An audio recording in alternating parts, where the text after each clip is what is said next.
Hi, fifth grade. This week I decided we are going to continue to do some reviewing. We did all of our fraction operations the last 2 weeks. We're going to do our decimal operations these 2 weeks.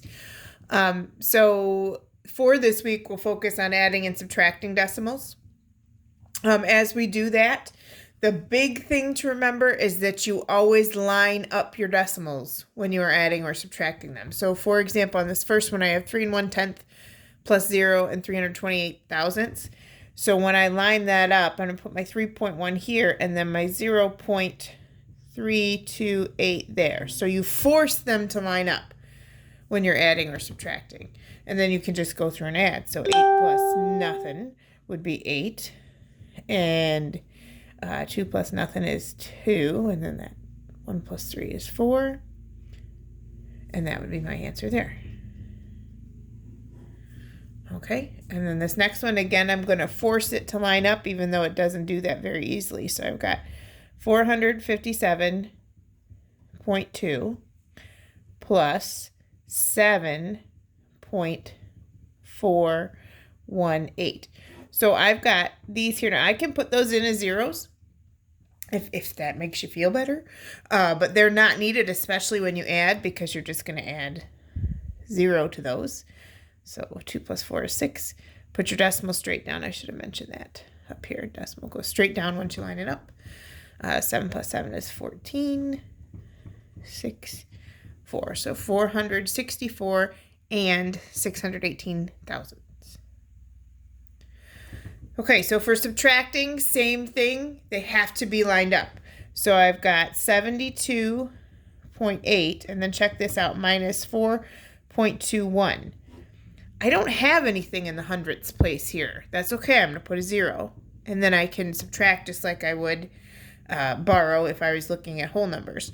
So I'm going to put my decimal straight down. I cannot take 1 from 0, so I'm going to take 1 from this 8, make it a 7, and then make that a 10, so that's 9. And 7 minus 2 is 5. And then I go over here, other side of the decimal. I cannot subtract 4 from 2, so I'll make this a 6. I'm borrowing. And add the 1 to that. So 12 minus 4 would give me 8. And 6 minus nothing gives me 6. So that one's 68 and 59 hundredths. And then the last example I have for you, I've got 148.23 minus 4.37. Okay. So again, it looks like I'm going to have to borrow here because I can't take 7 from 3. So I'm going to make this a 1 and then a 13. And 13 minus 7 is 6. 1 minus 3, again, can't be done. Drop that decimal down. So I'm going to make this a 7 and that an 11. Oopsie. Broke my setup there. And then 11 minus 3. Sorry, guys, I got distracted there.